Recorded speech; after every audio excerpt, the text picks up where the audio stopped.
যে অসমত অন্যান্য জিলাত যেনেকৈ গাঁওবুঢ়াসকলে সুযোগ সুবিধা আৰু তৈৰি ভোগ কৰি আছে আমাৰ বিটিসি অঞ্চলত বিশেষকৈ দুখন জিলা চিৰাং আৰু কোকৰাঝাৰত অনতিপলমে নিয়োগ দিব লাগে আৰু বাক্সা ওদালগুৰি যিবিলাক পোষ্ট ভেকেন্সি হৈ আছে সেইবিলাকো যাতে অনতিপলমে ফিল-আপ কৰে।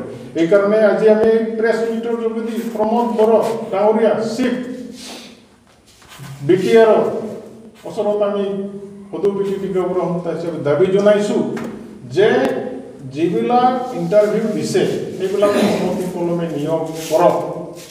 এইটো আমাৰ মুখ্য দাবী। আৰু আমি যোৱা 16-3 তাৰিখত ধৰ্ণা দিছিলোঁ আৰু মেমৰেণ্ডামটো দিছিলোঁ, কিন্তু আজিলৈকে কোনো ধৰণৰ উত্তৰ আমি পোৱা নাই। সেইকাৰণে আমি আশা কৰোঁ ব্ৰিটিছ চৰকাৰৰ ওচৰত যাতে গাঁওবুঢ়াসকলক অনতিপলমে নিয়োগ আৰু পাৰদৰ্শিতা দিয়াৰ ব্যৱস্থাটো লওক, নহ'লে আমি আন্দোলন কৰিবলৈ বাধ্য হ'ম। আমাৰ এইটো প্ৰাপ্য আৰু প্ৰাপ্য আমি পাবই লাগিব।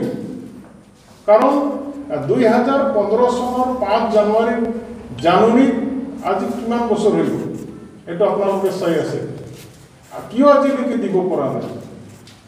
সেইকাৰণে আমি চৰকাৰৰ ওচৰত শীঘ্ৰে এইটো পূৰণ কৰিবলৈ আমি দাবী জনাইছোঁ। আৰু আমাৰ এটা দাবী আছে, যিবিলাক 25 বছৰৰ ওপৰত ফৰেষ্ট লেণ্ডবিলাকত বাস কৰি আছে সেইবিলাককো আমি দাবী জনাইছোঁ যে ইহঁতকো ভূমিৰ পট্টাটো দিয়ে।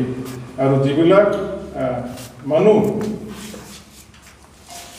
মানুহ অতীতৰ পৰাই খাস ভূমিত আছে কমেও 70 বা 60 বা 50 বছৰ সেইবিলাকৰ অনতিপলমে মাটিৰ পট্টাটো দিব লাগে। এইবিলাকে আমাৰ সদৌ বিটিপি গাঁওবুঢ়া সংস্থাৰ ডিমাণ্ড। আমি আশা কৰিছোঁ যে অনতিপলমে প্ৰমোদ বড়োৰ যিটো নেতৃত্ব চৰকাৰ আছে এইটো আমাৰ গাঁওবুঢ়াবিলাকক যিবিলাক দাবী আছে সেইবিলাক নিয়োগ দিয়ে। কিমানজন আছে আপোনালোকে চিৰাং আৰু কোকৰাঝাৰ হিচাপে?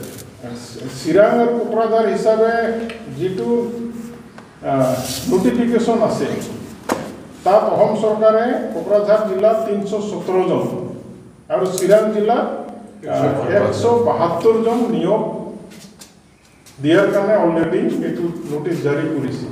সেইকাৰণে আমি প্ৰথম পৰ্যায়ত আমি এইখিনি দাবী জনাইছোঁ যে এইখিনি দিব লাগে বুলি উল্লেখ কৰিছোঁ। কিন্তু আৰু সেই জাননী মতে আৰু বহুবাৰ এমেণ্ডমেণ্ট কৰি পেলাই 10 এপ্ৰিল 2018 আকৌ এটা জাননী দিলে যে 35 বছৰৰ পৰা 45 বছৰলৈকে তাৰ বয়সবিলাক নিয়োগ পত্ৰ পাব। সেইমতে 30 অক্টোবৰ 2007 নৱেম্বৰ তাৰিখে এটা চাৰ্কুলাৰ দি পেলাই